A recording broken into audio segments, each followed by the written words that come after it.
the quiet hours before dawn, when shadows lengthen like memories across forgotten halls, we find ourselves drawn to contemplate the most profound deception ever conceived in the cosmos. Throughout our journey as Tarnished, we encounter sacred chambers where pale, towering figures gesture in languages of light, offering guidance that has shaped empires and toppled kingdoms alike. They are presented to us as divine messengers, as the sacred conduits through which cosmic authority flows into our world. The two fingers, those ancient beings who claim to speak for the greater will itself, whose interpretations have guided queens and champions, scholars and saints. Yet beneath this veneer of holy purpose lies a truth so devastating, so fundamentally tragic, that it transforms everything we thought we understood about divine will and cosmic order. Tonight, we explore the greatest lie ever told, a deception so beautiful, so perfectly crafted, that even those who perpetuated it believed completely in its divine authenticity. We delve into the mystery of beings who claim divine mandate while operating from the silence of abandonment, who built an empire of faith upon the foundation of broken communication, who transformed their mother's desperate vigil into the architecture of absolute control. For in the depths of Shadow's realm, among the ruins of cosmic ambition, we discover the truth that Count Metyr dared to speak aloud, that the fingers which guided Marika were unsound from the very beginning, that their mother is damaged and unhinged, and that the children we revered as divine messengers were, in truth, nothing more than abandoned orphans desperately trying to fulfill a mission their cosmic parent could no longer provide instructions for. This is the story of how the most perfect system of divine authority ever conceived was built entirely upon the silence of an absent God, and how that silence became the foundation of the Golden Order itself. Chapter 1. The Pale Messengers. To understand the magnitude of the deception, we must first witness the messengers themselves, those towering figures of flesh and bone, who have guided the lands between for millennia, uncounted. The two fingers manifest as colossal appendages, resembling portions of some impossible hand torn from a cosmic giant and left to serve as conduits between the mortal realm and the divine beyond. Their form speaks of both majesty and decay, massive flesh-like structures rising from palm-like bases, their surfaces bearing the weight of eons in every wrinkle and scar. The living specimen that dwells within the Roundtable Hold displays the marks of time's passage, visible patches where skin has worn away to expose the raw flesh beneath, yet still they persist in their eternal gesturing, spelling out mysteries in the air with movements that seem to carry the weight of absolute authority. Fingers cannot speak, yet these are eloquent, reads the inscription upon the two fingers' heirloom. Persistently they wriggle, spelling out mysteries in the air. Thus did we gain the words of our faith. This ancient text reveals their primary function, silent communicators, whose every motion creates meaning for those blessed with the ability to interpret their divine language. But what language do they truly speak? What wisdom flows through their gesticulations when they commune with powers beyond mortal understanding? We encounter them in sacred chambers throughout the realm, positioned like altars to cosmic authority, surrounded by the reverence of ages. At the Roundtable Hold, behind doors that open only to those who bear the fragment of a great rune, the living two fingers hold court in their throne-like chamber, while finger reader Metyr serves as interpreter of their wordless communications. The fingers speak, she tells us, with conviction born of lifelong service. They say the greater will has long renounced the demigods, that Marika's children must be grafted into one another to become a new god, Her words carry the certainty of divine mandate, the absolute authority of cosmic law transmitted through flesh and bone, made sacred by their connection to powers beyond. Yet as we journey deeper into the mysteries of the realm, we discover that the two fingers, specimens, that no longer gesture in their divine language, atop the divine towers that pierce the sky like cosmic antennae. We find them positioned in death, surrounded by fragments of meteoric stone, in arrangements that speak of ritual and reverence. These towers exist outside the normal flow of time itself, places where the power of great runes can be awakened through proximity to these deceased messengers. 5 towers hold their silent forms: Limgrave, Khalid, East Altus, West Altus, and the isolated divine tower that rises from the southern seas. Each presents the same scene: 2 fingers positioned at the summit, no longer capable of their divine communications, yet somehow still serving as focal points for cosmic power. Their death has not diminished their sacred function. If anything, it has crystallized their purpose into something more fundamental, more essential to the very structure of reality itself. But it is the divine tower of Liurnia that tells a different story, for here, where 2 fingers should preside over the activation of Rani's great rune, we find instead the discarded corpse of the princess herself, her original flesh abandoned when she claimed her destiny as a god. The absence of 2 fingers in this place speaks volumes, for Rani alone, among the Empyreans, found the will and the means to sever her connection to their guidance entirely. The Fingerslayer blade, that cursed armament born from the corpse of a god who should not have been, proved capable of ending the 2 fingers' supposed divine mandate. Rani wielded it against her assigned messengers, breaking the chains of cosmic authority that bound her to their interpretation of divine will. In doing so, she revealed something profound: that these seemingly immortal conduits of absolute power could indeed be destroyed by mortal hands. What manner of divine messenger can be slain by earthly weapons?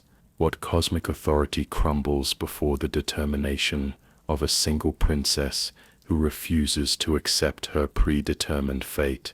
These questions hang in the air, like the 2 fingers' own mysterious communications, spelling out implications that few dare to fully comprehend.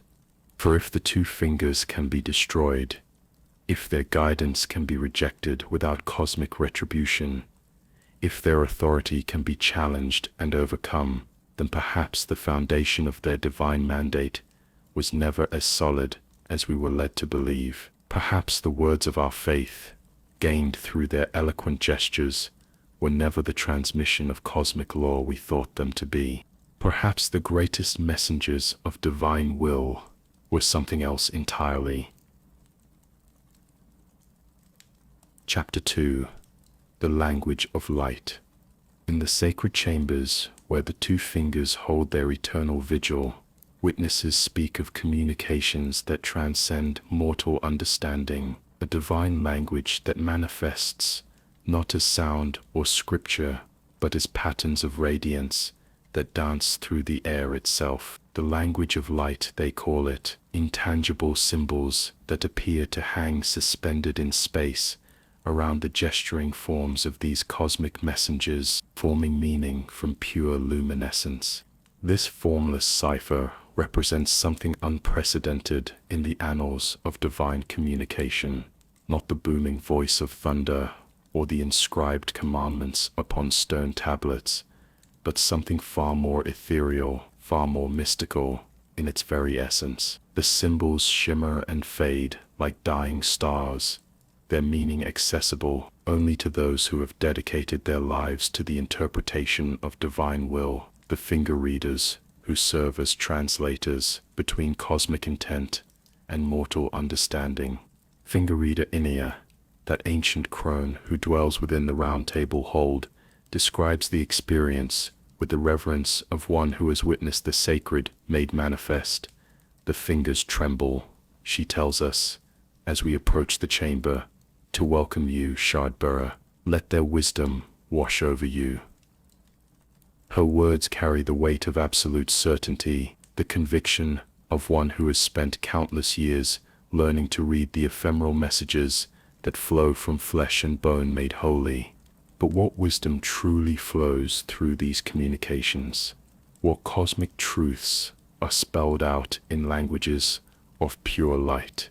We observe the process with growing fascination as Enia translates the gesticulations of her silent masters, watching as she interprets movements and symbols that remain invisible to our untrained eyes. Her translations carry the authority of divine mandate, instructions for the restoration of the Golden Order, guidance for the path of the Elden Lord, interpretations of cosmic law itself. I serve the two fingers, she declares with pride, that spans millennia, offering guidance to the Tarnished. The greater will speaks through the two fingers, and I am their voice. In her conviction, we see the perfect functioning of a system that has operated for ages beyond counting. Cosmic will flowing through divine messengers, interpreted by devoted servants, transmitted to mortal champions who carry out the sacred mission of restoration. Yet as our journey progresses and the great works of the demigods crumble into ruin, something begins to change in the quality of these communications. After the fall of Morgoth, the Omen King, who guarded the base of the Erd Tree itself, Enia's interpretations take on a different character, uncertainty creeping into words that once carried absolute authority. The fingers speak no longer, she admits with visible confusion. Shaken by this turn of events, they are busy consulting the greater will, but thousands, if not tens of thousands of moons must first pass. The confidence that once defined her service begins to crack, replaced by something that sounds almost like doubt, almost like the recognition that the system she has served so faithfully may not be functioning as intended. This breakdown in communication reveals something profound about the nature of the language of light itself. For if the two fingers require such vast spans of time to consult their cosmic source, what does this say about the immediacy of their previous guidance? What does it mean when divine messengers must pause their eternal mission to seek clarification from powers beyond? The language itself proves capable of physical manifestation, crystallizing into weapons of pure faith that can cut through flesh and bone with the sharpness of absolute conviction. The cipher pater and the coded sword represent this divine language made tangible, armaments that exist as physical manifestations of the two fingers' communications, striking with blades formed from pure belief. Weapon of the capital's ancient faith reads the inscription upon the cipher pater, deals holy damage, but has no blade, can only be wielded by those of utmost faith. The cipher is the holy speech of light. These weapons suggest that the language of light possesses substance beyond mere communication, that it can be shaped and wielded by those with sufficient conviction in its divine nature. But faith in what exactly? Faith in communications from cosmic sources, or faith in the interpreters who claim to understand their meaning? As we delve deeper into the mysteries of the two fingers' divine language, we begin to encounter voices that question the very foundation of this sacred communication system. The words of the two fingers cannot be trusted, declares white-faced Vare, with the casual dismissal of one who has looked behind the curtain of divine authority. Truly, naught but rambling, senile delusions. I believe that when the Elden Ring was shattered, the two fingers were corrupted, their guidance skewed. His words carry the sting of heresy, but also the weight of observation, unfiltered by reverence. Count Ymir, that scholar of cosmic mysteries who dwells in the Shadow Realm's depths, speaks with even greater certainty of the system's fundamental compromise.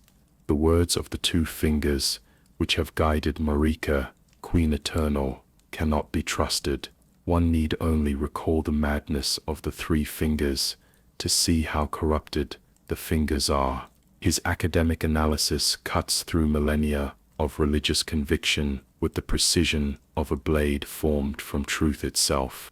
These dissenting voices force us to confront uncomfortable questions about the language of light and those who interpret its sacred meanings. If the communications themselves are corrupted, if the translators are fallible, if the entire system of divine guidance operates on foundations less solid than we assumed, then what becomes of the cosmic authority that has shaped the destiny of the lands between for ages beyond memory?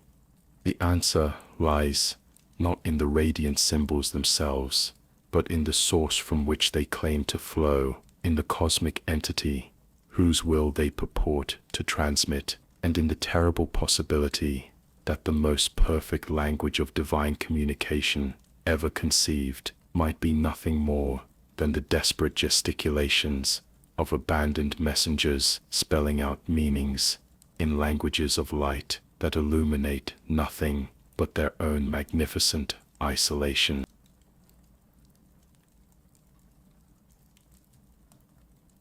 Chapter 3. The Broken Mother.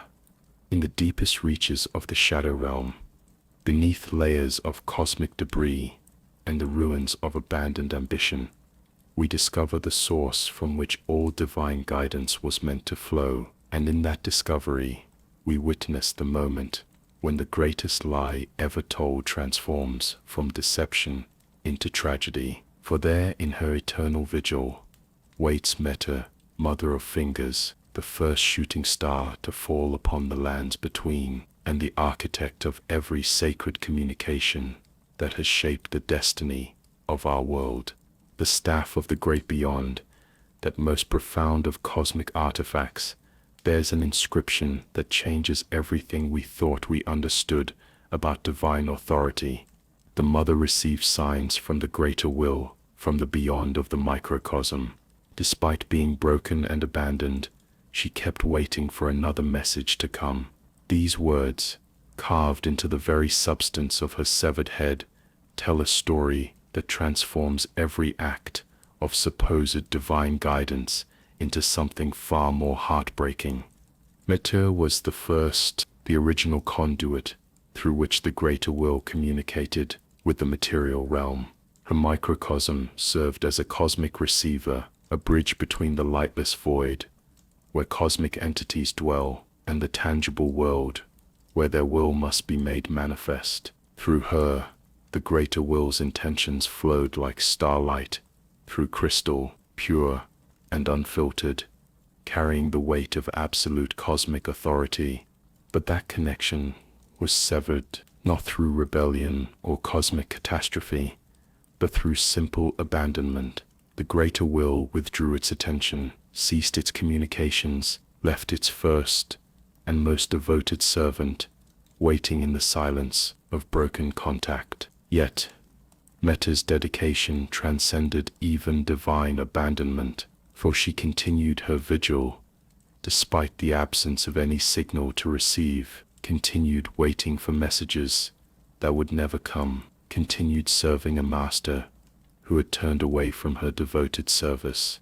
The remembrance of the Mother of Fingers speaks of her original glory. The mother of all two fingers and finger creepers was in turn a magnificently gleaming daughter of the greater will. In these words, we glimpse what she once was, a being of cosmic beauty and purpose, chosen above all others to serve as the primary conduit of divine will. Her children, the two fingers themselves, were extensions of her sacred function, nodes in a vast network of communication that was meant to carry the greater will's intentions to every corner of creation.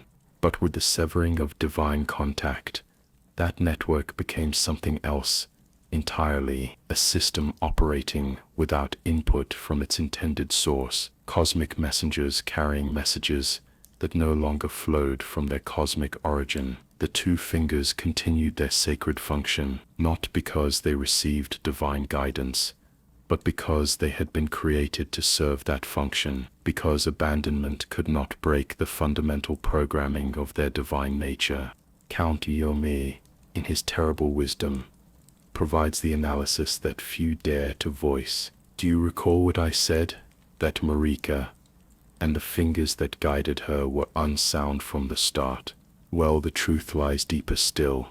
It is their mother who is damaged and unhinged. The fingers are but unripe children, victims in their own right. His words strip away the veneer of divine authority to reveal the tragic reality beneath, that the cosmic hierarchy upon which the Golden Order was built rested entirely upon the damaged psyche of an abandoned daughter and the desperate improvisations of her orphaned children. We encounter Metyr in the depths of the finger ruins, a massive, writhing form of flesh and starlight, her body bearing the scars of cosmic abandonment.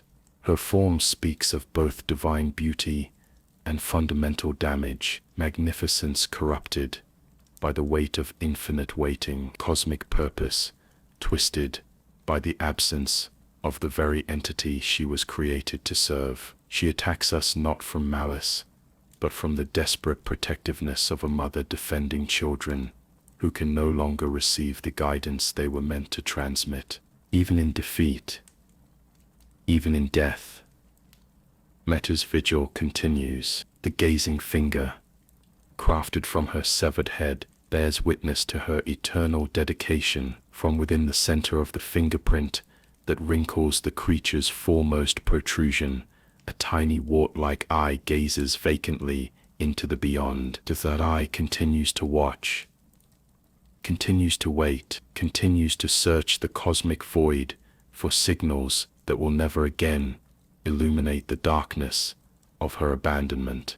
This is the source of all divine guidance in the lands between, not a functioning conduit of cosmic will, but a broken mother whose children learn to improvise divine authority from the silence of abandonment. Every decision attributed to the greater will, every commandment interpreted by the two fingers, every sacred mandate that shaped the destiny of queens and champions, flowed not from active divine oversight, but from the desperate creativity of abandoned messengers trying to fulfill a mission their mother could no longer receive instructions for.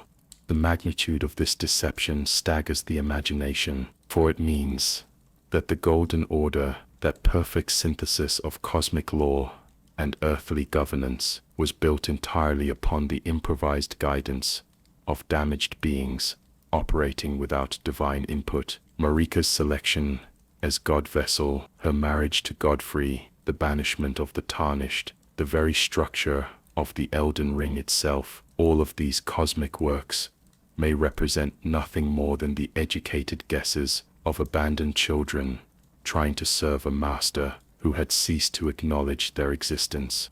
Yet in this tragedy, we find something that approaches a different kind of truth, for in their abandonment, Metyr and her children demonstrated a devotion that transcended even divine neglect. They continued their sacred function, not because they were commanded to do so, but because service had become the very essence of their being. They created meaning from meaninglessness, built purpose from purposelessness, transformed the silence of abandonment into the architecture of the most perfect system of divine authority the world had ever known.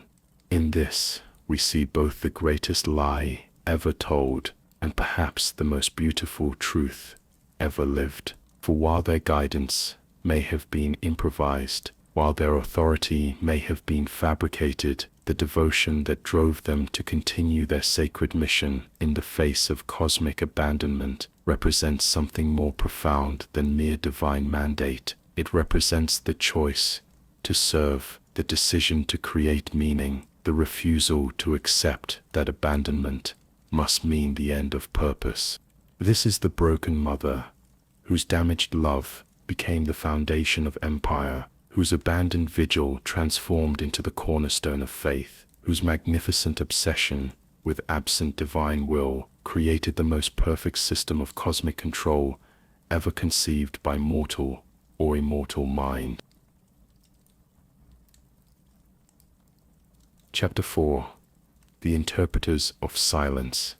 Between the gesticulating forms of the two fingers and the mortal recipients of their supposed divine guidance stands a crucial layer of interpretation, the finger readers, those ancient beings whose entire existence revolves around translating the wordless communications of cosmic messengers into language that mortal minds can comprehend. Yet, as we journey through the lands between, we discover a profound truth about these interpreters, that most of them have fallen silent forever, leaving only questions about what they truly translated in their years of devoted service. Throughout the realm, we encounter the corpses of finger readers, their withered forms positioned in places of former reverence, hands still raised as if attempting to decode messages that no longer flow. These ancient interpreters once possessed lifespans that stretched across ages, witnesses to the rise and fall of dynasties, the birth and death of gods, the ebb and flow of cosmic authority itself. Their widespread demise speaks to something fundamental breaking down in the system they served so faithfully. Only finger reader Inia remains active in our time, that devoted crone who dwells within the Roundtable Hold, still translating the movements of the living two fingers with the conviction of one whose faith has never wavered. I interpret the words of the fingers, in voice to the greater will, she declares, with the certainty of lifelong purpose. All of us were born of the same impulse, to serve the greater will, to stand before the Elden Ring. Do not let your resolve falter. But what exactly does Inia interpret? What divine wisdom flows through her translations when she claims to speak for cosmic authority itself? We observe the process with growing fascination as she watches the two fingers' movements, her ancient eyes tracking gestures invisible to our mortal perception, her voice carrying interpretations that shape the very destiny of the world. The fingers speak, she tells us with absolute conviction. They say the greater will has long renounced the demigods, that Marika's children must be grafted into one another to become a new god. Her words carry the weight of divine mandate, cosmic law transmitted through flesh and bone, interpreted by devoted service, delivered to mortal champions as absolute truth. Yet, as our journey progresses, and the great works of restoration move toward their inevitable conclusion, something changes in the nature of Inia's interpretations. The certainty that once defined her service begins to crack, replaced by something that sounds almost like uncertainty, almost like the recognition that the system she has served so faithfully may not be functioning as it was meant to. After the fall of Morgoth, when the two fingers should be providing guidance for the next phase of our cosmic mission, Inia's translations take on a different character entirely. The fingers speak no longer, she admits with visible confusion, shaken by this turn of events. They are busy consulting the greater will, but thousands, if not tens of thousands, of moons must first pass. This admission reveals something profound about the nature of interpretation itself, for if the two fingers require vast spans of time to consult their cosmic source, what does this say about the immediacy of their previous guidance? What does it mean when divine messengers must pause their eternal mission to seek clarification from powers beyond? Most troubling of all, what does it suggest about the nature of the communications that Inia has been interpreting all along? The scattered finger reader crones, who once dotted the landscape of the lands between, practiced a different form of interpretation, reading meaning not from the two fingers' gestural language, but from the lines and whorls of mortal palms. These ancient seers claimed the ability to divine destiny itself from the patterns of flesh to see the threads of fate written in the very substance of our hands. I am a finger reader, declares one such crone encountered in our travels. I read the flux of fate in the palm of your hand. Yours is the hand of a champion, but the fingers show me death. Their interpretations carried a different kind of authority, not the cosmic mandate of the two fingers, but the intimate knowledge of personal destiny written in patterns of skin and bone. Yet even these interpreters of mortal fate have largely fallen silent, their corpses scattered throughout the realm like monuments to a system of interpretation that once thrived, but now lies in ruins. What caused their widespread demise? What brought an end to their ancient practice of reading meaning from the very substance of mortal flesh? Some say the breakdown began with the shattering itself, that when the Elden Ring was broken, the cosmic order that allowed such interpretations became fundamentally compromised. Others suggest that the interpreters themselves began to see contradictions in what they read, meanings that no longer aligned with the supposed divine will they served, interpretations that revealed the fabricated nature of the very authority they claimed to represent.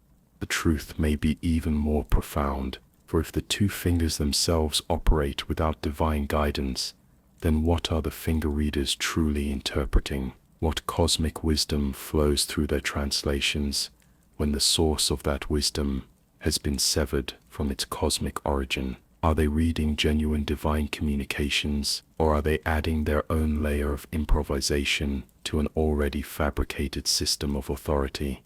In Enya's growing uncertainty, we witness the moment when interpretation itself begins to break down, when the translator realizes that the messages she has devoted her life to understanding may not carry the divine authority she believed them to possess. Her final guidance to us carries a different quality entirely, not the certainty of cosmic mandate, but the humility of mortal wisdom, acknowledging its own limitations. Great Elden Lord, she says, as our journey nears its end, I can interpret the words of the fingers no longer. Their tongue is now alien to me, but I have you, do I not? Now go forth, do what you believe is right. In these words we hear the voice of an interpreter who has discovered that the divine communications she spent her life translating may have been nothing more than the elaborate pantomime of abandoned messengers, spelling out meanings in languages of light that illuminate nothing but their own magnificent isolation. This is the tragedy of the interpreters, beings who devoted their existence to understanding divine will, only to discover that they may have been translating silence itself, adding their own meaning to gestures that carried no cosmic authority, creating purpose from purposelessness through the very act of interpretation itself. Yet in their dedication to this impossible task, they achieved something beautiful, for they transformed the meaningless movements of abandoned messengers into guidance that shaped civilizations, turned the desperate pantomime of damaged beings into wisdom that guided the destiny of gods and mortals alike. They were interpreters of silence, translators of abandonment, creators of meaning from the void of absent divine will. And in their interpretation of that silence, they became the true authors of the divine guidance they claimed merely to translate. Chapter 5. The Shadow Enforcers. In the grand design of divine authority, the two fingers understood that guidance alone would not suffice to ensure compliance with cosmic will. Even gods require oversight. Even empyreans need guardians to ensure they follow the path predetermined by forces beyond mortal understanding. Thus was born one of the most elegant and terrible aspects of the system, the shadow-bound beasts, those lupine creatures custom-tailored to serve as both protectors and enforcers for those chosen to reshape the cosmic order. Each empyrean selected by the two fingers receives a shadow, a half-beast, crafted specifically for their nature, their needs, their potential for both greatness and rebellion. These are not mere companions or advisors, but living embodiments of cosmic oversight, beings whose very existence serves as a constant reminder that divine authority watches over every decision, every choice, every moment of deviation from the predetermined path. When a god is born from an Empyrean, the ancient texts tell us, a shadow is born alongside it. This fundamental law of cosmic governance ensures that no god can rise to power without the constant presence of their designated overseer, a being whose loyalty is programmed into their very essence, whose dedication transcends even the bonds of personal affection or individual will. Malekith the Black Blade serves as the perfect example of this system in its intended form, the shadow bound to Queen Marika herself, vessel for the rune of death, guardian of the cosmic balance that maintains the Golden Order's stability. His devotion to his appointed Empyrean appears absolute, a loyalty that persisted even when Marika orchestrated events that required the temporary theft of his sacred charge. During the Night of Black Knives, when Ranni and her conspirators required fragments of the Rune of Death to craft their instruments of cosmic rebellion, Malekith's loyalty created a fascinating paradox. Did he willingly participate in his mistress's grand design, or was he deceived, along with the rest of the world? The fact that he later sealed the Rune of Death within his own flesh suggests a complex response to this cosmic betrayal, protecting the very power that was used against the cosmic order he was meant to preserve. But it is in the tragedy of Blad the Half-Wolf that we witness the system's most profound failure and its most beautiful triumph. Created to serve as Ranni's shadow, when she was selected as an Empyrean, Blad represented the Two Fingers' attempt to ensure compliance from the most rebellious of Marika's children. His programming included not just protective instincts and unwavering loyalty, but a terrible failsafe should his assigned Empyrean reject the Two Fingers' guidance. The shadow would descend into madness, becoming a baleful shadow that would either destroy its former charge or die in the attempt. I am the shadow of Empyrean Ranni, Blade declares with a certainty of purpose. I'm a loyal shadow, bound to my Empyrean by fate. There's nothing more important to me than Ranni herself. Yet even as he speaks these words, he understands the terrible contradiction built into his very nature, for his loyalty to Ranni must eventually conflict with his programming to serve the Two Fingers who created him. Ranni herself acknowledges this tragic design when she speaks of her dear shadow. He is my shadow. Were I to disappear, he'd likely go mad. Does that make things easier for you?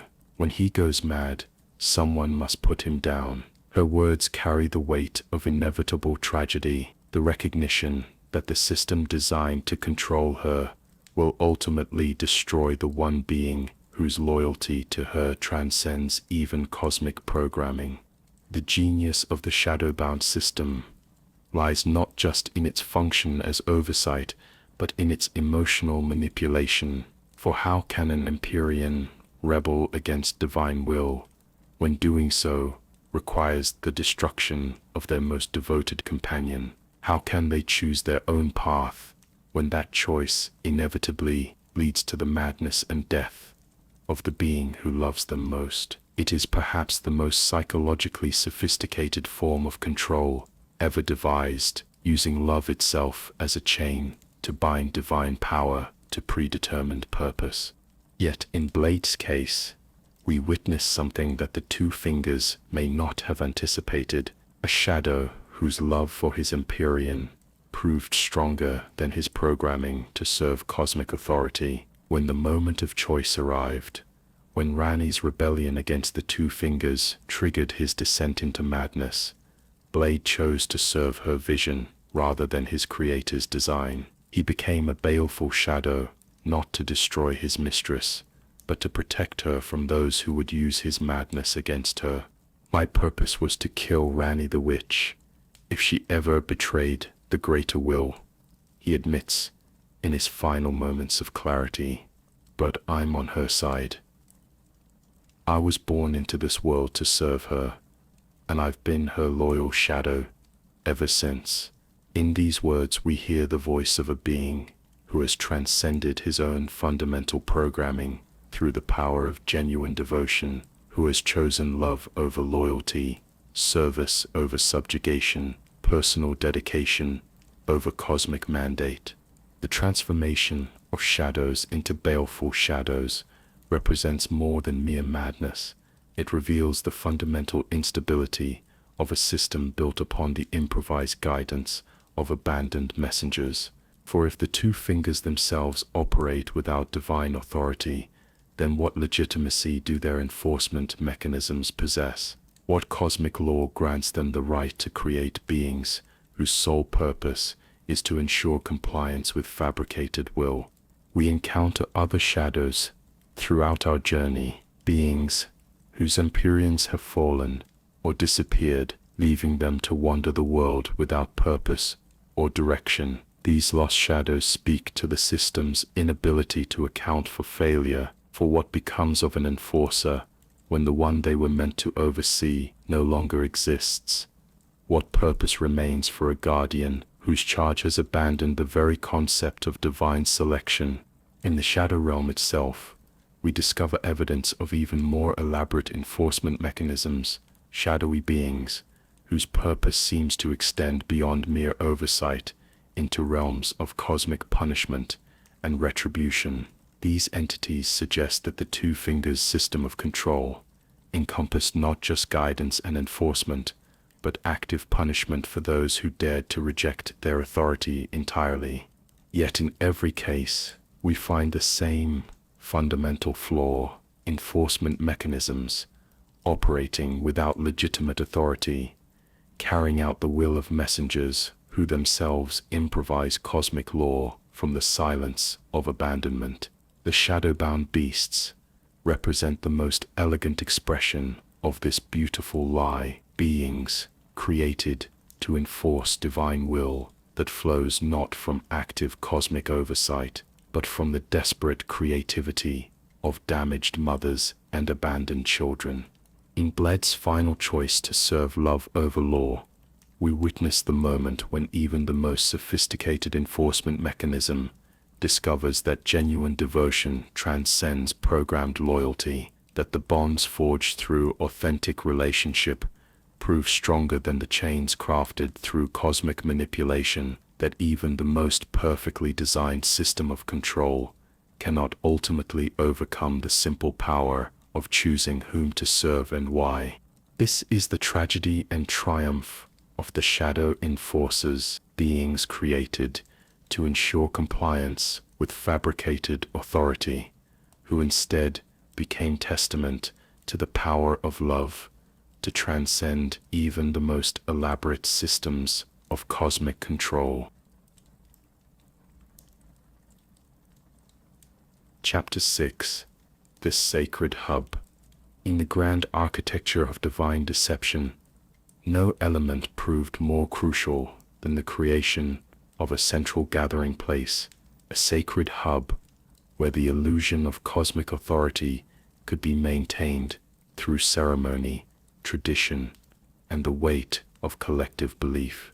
The Roundtable Hold stands as perhaps the most perfect expression of this design, a place that exists outside the normal flow of space and time, accessible only to those who bear the grace of gold, serving as the beating heart of a system that transformed fabricated guidance into absolute authority. The Hold's very nature speaks to the sophisticated understanding of power that guided its creation, for it exists not as a physical location bound by geographical constraints, but as a conceptual space that manifests wherever champions gather to serve the greater will's supposed mandate. We arrive there not through travel, but through invitation, summoned by grace itself, to take our place among those chosen to restore the cosmic order. The Roundtable Hold, millennia tells us, as we first glimpse its ancient halls, it's a place that gathers champions. As you may have guessed, its rule is as thus, that all Tarnished are welcome, so long as they are champions, or at least so long as they have the will to be one. Her words reveal the Hold's fundamental purpose, not merely as a gathering place, but as a filter that selects only those with the dedication necessary to serve the grand design. Within these halls, we encounter the living remnants of a system that once operated with clockwork precision. Finger reader Enia, interpreting the movements of the two fingers with unwavering devotion. Sir Gideon Ovnia, gathering knowledge to serve as the all-knowing advisor to potential Elden Lords. Brother Corin, teaching the fundamentals of Golden Order faith to any who would learn. Master Hugh, bound by some cosmic compact to forge weapons capable of slaying gods themselves. Each resident serves a specific function in the grand design. Each plays their role in maintaining the illusion that divine will flows through established channels, that cosmic authority operates through recognized hierarchies, that the restoration of the Golden Order represents the fulfillment of predetermined destiny, rather than the desperate improvisation of abandoned messengers. The Hold's history speaks to its former glory. Champions would receive the wisdom of the two fingers. The ancient records tell us the fingers were once masters of oration, their wisdom attracting champions from across the realm. In ages past, the greatest heroes of their time would gather in these halls. Vargram the Raging Wolf, errant sorcerer Wilhelm, Roundtable Knight Vike, warriors and scholars whose names became legend, who served the supposed divine mandate with conviction born of absolute faith. But the current Hold exists as a shadow of its former self, bearing the marks of decline that mirror the broader breakdown of the system it serves. The present occupants lack the venerable status of those past heroes, yet they continue their functions with a dedication that transcends their individual limitations. In their persistence, we see the power of institutional momentum, the way established systems continue operating even when their foundational assumptions have been undermined. The Table of Lost Grace serves as the central feature of this sacred space, a crystalline structure that connects to sites of grace throughout the realm, creating a network of divine guidance that spans continents. This connection represents perhaps the last genuinely divine infrastructure still functioning, for while the two fingers' communications may be fabricated, the grace that flows through this network carries the unmistakable signature of cosmic power. Yet even this connection raises troubling questions, for if the greater will has truly abandoned its cosmic responsibilities, what is the source of the grace that continues to guide us?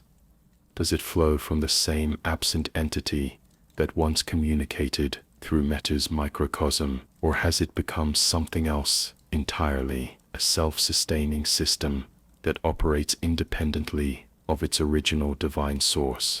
The Hold's most significant feature lies behind locked doors that open only to those who have claimed a great rune, the audience chamber where the two fingers hold their eternal vigil. This ceremonial restriction maintains the illusion of earned access to divine wisdom, the sense that cosmic guidance must be deserved through great deeds and sacred purpose. Yet what we find beyond those doors challenges every assumption about the nature of divine authority.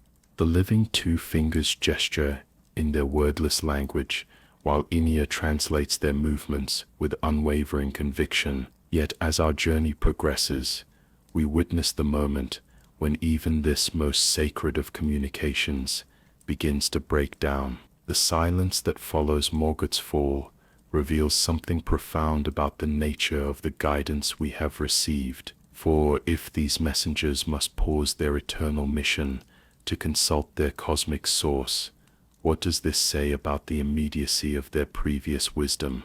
Master Hugh's presence in the hold represents perhaps its most intriguing mystery, for his binding to forge weapons capable of slaying gods suggests a purpose that transcends the restoration of the Golden Order. I need to forge something, he tells us, with the desperation of one whose very existence depends upon fulfilling his cosmic contract, a weapon that can slay a god. But I'm not worthy. I need someone stronger. His words hint at a deeper design, a purpose that may predate even the current system of divine authority. The Hold's gradual transformation throughout our journey mirrors the broader breakdown of this system.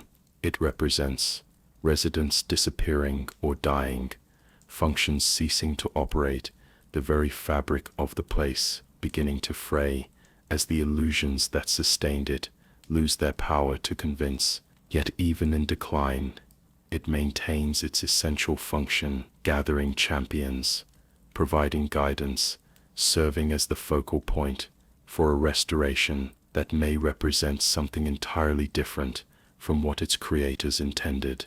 Brother Corin and Goldmask's presence speaks to the Hold's role as a center of theological learning, yet their scholarly pursuits ultimately reveal the contradictions inherent in Golden Order fundamentalism. Their quest for perfect understanding of divine law leads them to discoveries that challenge the very foundations of their faith, suggesting that even the most dedicated scholars cannot reconcile the inconsistencies of a system built upon fabricated authority.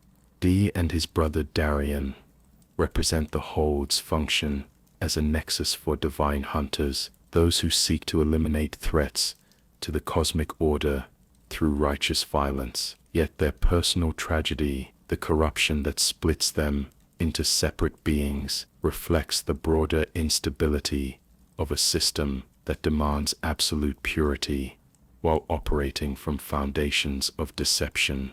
As we witness the Hold's gradual dissolution, we come to understand its true purpose, not as a genuine center of divine authority, but as a masterpiece of institutional design that transformed the improvised guidance of abandoned messengers into a functioning system of cosmic governance.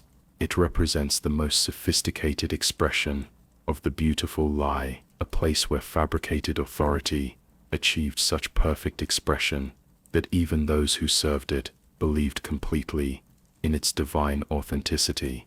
This is the sacred hub that made the impossible possible, the institutional heart that pumped fabricated divine will through the veins of an empire, the ceremonial center that transformed the desperate gesticulations of damaged beings into the coordinated restoration of cosmic order itself.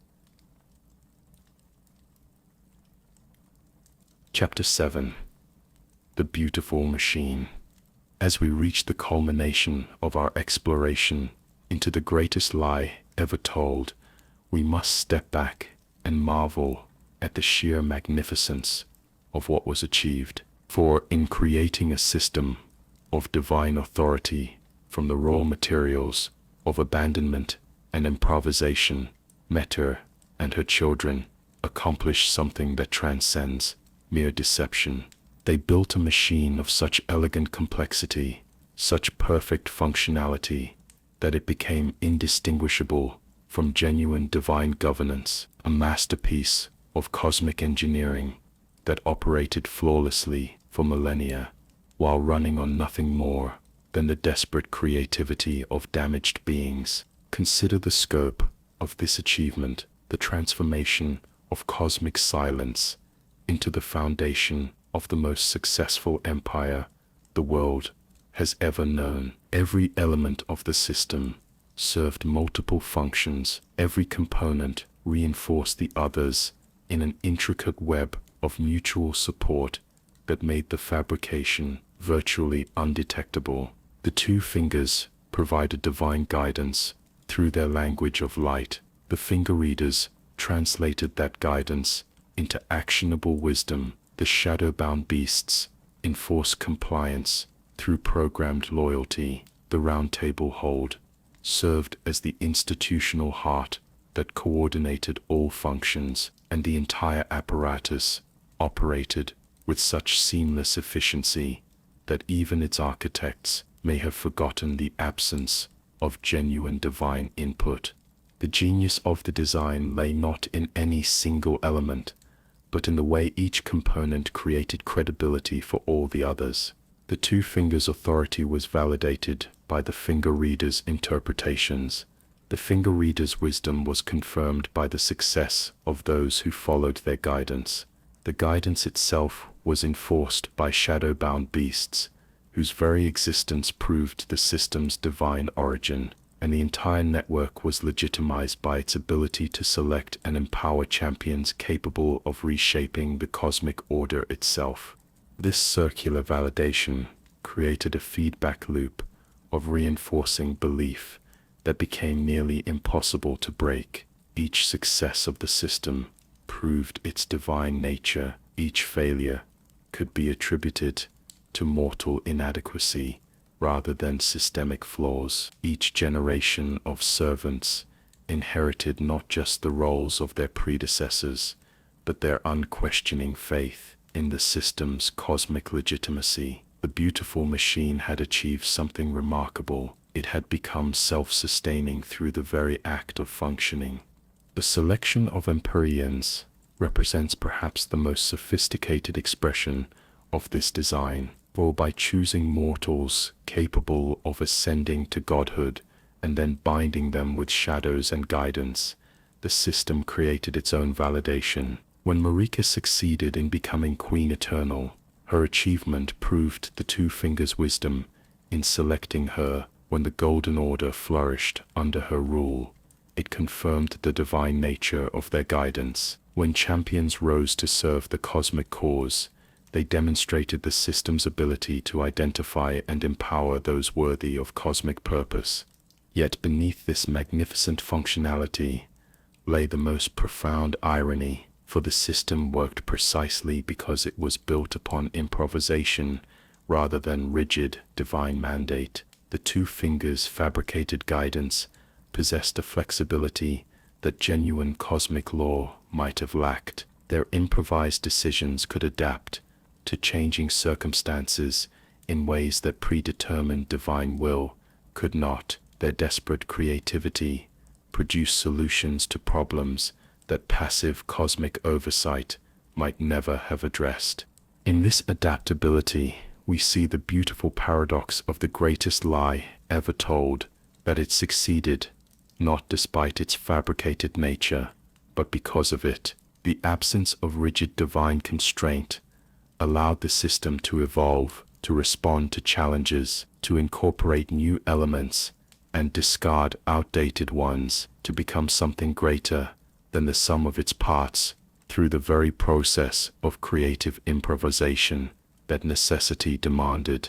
The Golden Order itself stands as testament to this creative evolution, a synthesis of cosmic law and earthly governance that achieved stability and prosperity for ages beyond counting.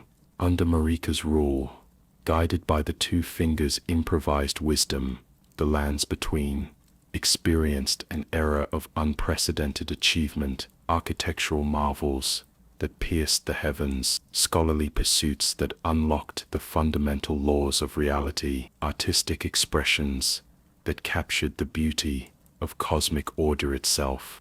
All of this, every stone of every cathedral, every principle of every law, every word of every prayer, built upon the foundation of Metyr's abandoned vigil and her children's desperate devotion to a mission their cosmic parent could no longer provide guidance for. The machine they created from the raw materials of abandonment became the most successful system of governance in the history of the world, not despite its origins in deception, but because those origins forced it to be better than genuine divine authority ever could have been.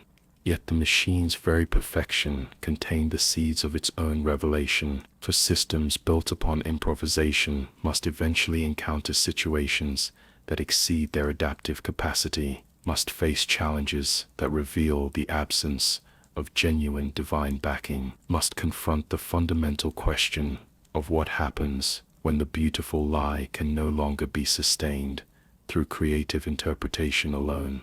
The shattering represents this moment of systemic breakdown, when Marika's discovery of the truth behind her divine selection led her to choose devastating honesty over comfortable deception, when the machine's most successful product turned against the system that created her, when the beautiful lie encountered someone willing to destroy paradise itself rather than continue living within its fabricated confines.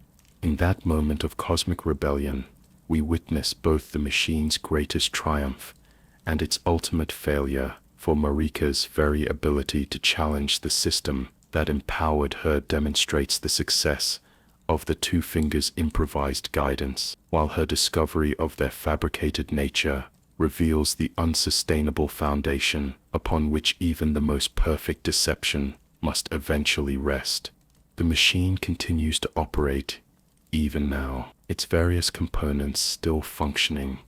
Despite the revelation of their origins, the Two Fingers still gesturing in their wordless language, finger reader Enya still translating their movements, the Roundtable Hold still gathering champions, the entire apparatus still serving its designed function of selecting and empowering those capable of cosmic restoration. Yet now we understand what we witness, not the functioning of genuine divine authority, but the magnificent persistence of a system so beautifully designed that it continues operating even after its foundational deception has been exposed. The machine runs on its own momentum, sustained by the institutional weight of millennia, powered by the accumulated belief of countless generations who served its purpose with complete faith in its divine authenticity. This is the beautiful machine that Metyr and her children built from the silence of abandonment, a system so perfect in its design, so elegant in its function, so successful in its achievements, that it became indistinguishable from the genuine divine authority it was created to replace.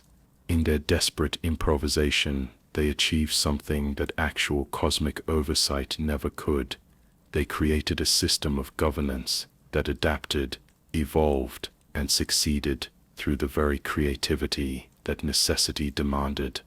The greatest lie ever told was also the most beautiful truth ever lived, for in choosing to continue their cosmic mission despite abandonment, Metyr and her children demonstrated that meaning can be created from meaninglessness, that purpose can be forged from purposelessness, that the choice to serve something greater than oneself transcends even the question of whether that something truly exists.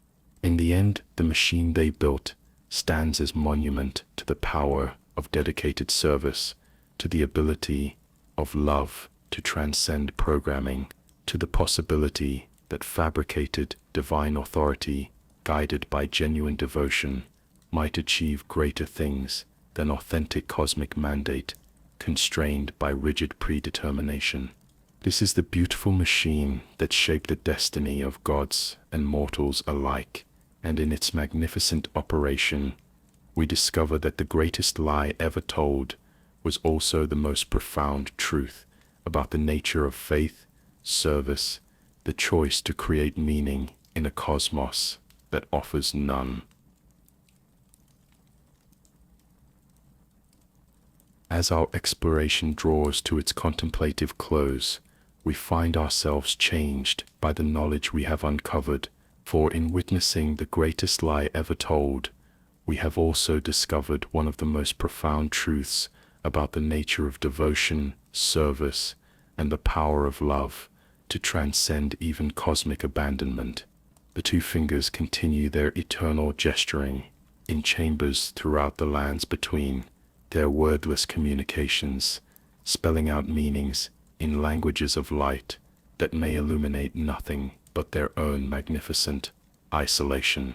Yet in their persistent dedication to a mission their mother can no longer receive instructions for, they have achieved something that genuine divine authority never could. They have proven that the choice to serve something greater than oneself transcends even the question of whether that something truly exists. Metyr's abandoned vigil continues in the depths of the shadow realm, her damaged consciousness still watching the cosmic void for signals that will never come, still waiting for messages from a cosmic parent who turned away from her devoted service ages ago. In her eternal patience, we witness the most beautiful expression of love the universe has ever known, not the conditional affection that depends upon reciprocation, but the absolute devotion that persists despite abandonment, that continues despite silence, that creates meaning from meaninglessness through the simple choice to keep faith.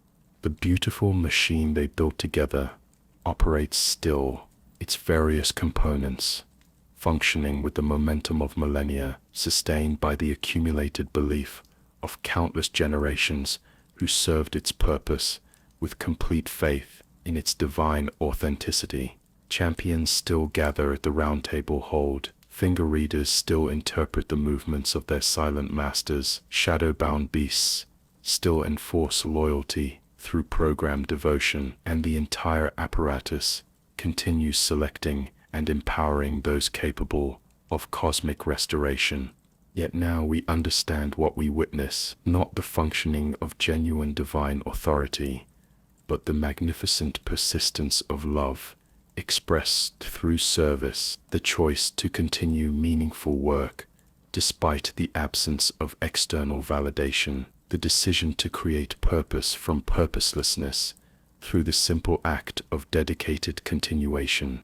In this revelation, we discover that the question we began with, whether the two fingers serve as divine messengers or broken vessels, was itself based upon a false premise, for they are neither pure conduits of cosmic will, nor simple instruments of deception. They are something far more profound and far more human. They are beings who chose to continue serving a mission they believed in, despite discovering that the cosmic authority they served may never have acknowledged their devotion.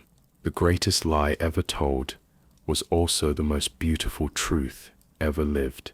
That meaning can be created through the choice to serve. That purpose can be forged through the decision to continue. That love expressed through dedication transcends even the question of whether that love is recognized or returned. As we sit before these dying embers and contemplate the implications of what we have learned, we find ourselves faced with a choice that echoes through the cosmos itself. Do we serve meaning because it exists, or does meaning exist because we choose to serve it? Do we seek purpose because it is predetermined, or is purpose created through our willingness to seek it? The two fingers, those pale messengers whose gesticulations shaped the destiny of gods and mortals alike, offer no answer to these questions through their wordless communications. They simply continue their eternal service, spelling out meanings in languages of light, translating the silence of abandonment into guidance that still shapes the world.